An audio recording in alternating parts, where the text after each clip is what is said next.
Have you ever felt like mindfulness practice isn't working for you? Or that despite your meditation practice, some parts of your life still feel stuck? You're not alone. Today, we're going to explore why some crucial prerequisites might be missing from your practice and how understanding what they are can help you transform your meditation journey.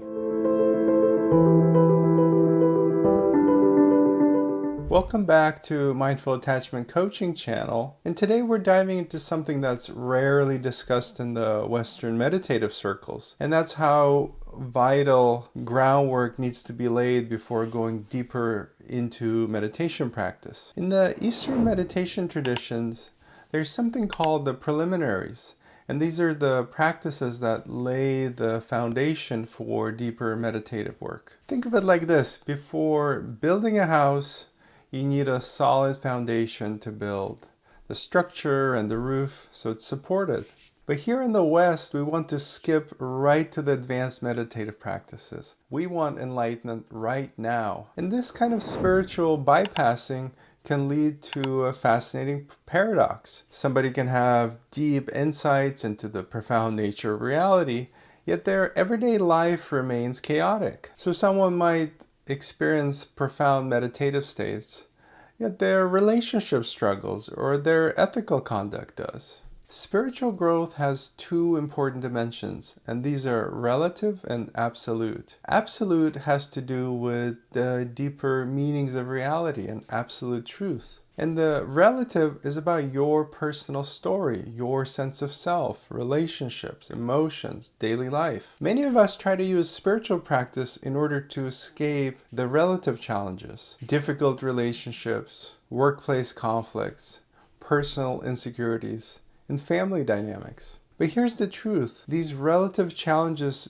just won't disappear when we have profound spiritual experiences. Actually, the opposite may happen. In fact, they often scream louder and become more exaggerated when we try to bypass them like this. This is where healthy attachment comes in. Attachment patterns are like software running in the background of how to relate to yourself and relate to others.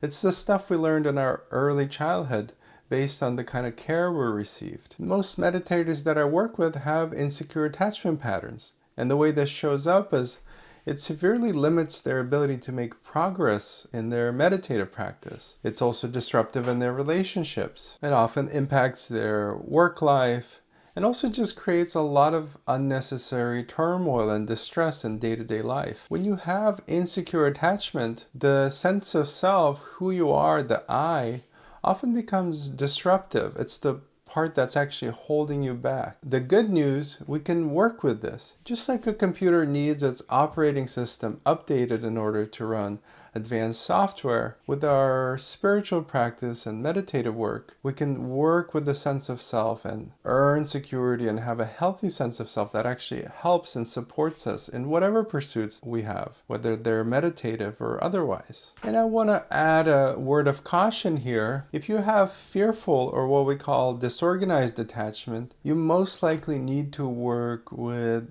a specially trained person, whether it's your meditation teacher or a helping professional who knows how to work with somebody with that kind of attachment conditioning. And what we're talking about here is working with developmental injuries, attachment injuries. And you need somebody who understands what that is and the specific ways to work with it, and that this practitioner is trauma informed. This includes establishing safety first, how to work with triggers or really activated states, when to slow down or pause, and the importance of going at your own pace. So what does that mean practically in terms of moving forward, next steps? First, you want to assess where you're at, so you have a really clear idea where you're starting. Second, work with qualified practitioners who are both trauma-informed and spiritually informed. Third, you want to have a supportive community. That could be your friends, family, partner, a group of people that supports you no matter what. Fourth, you want to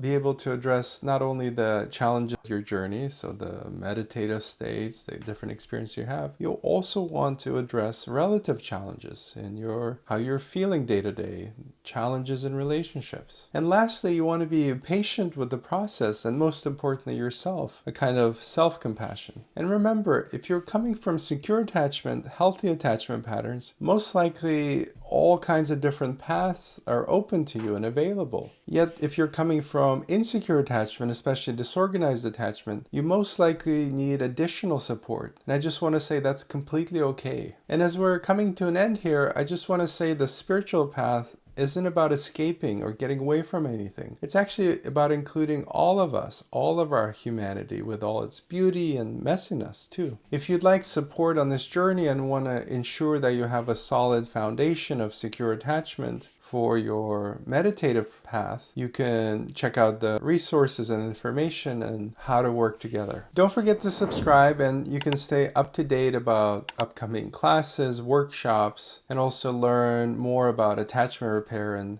relative well-being. Thank you for watching, and I'll see you in the next video.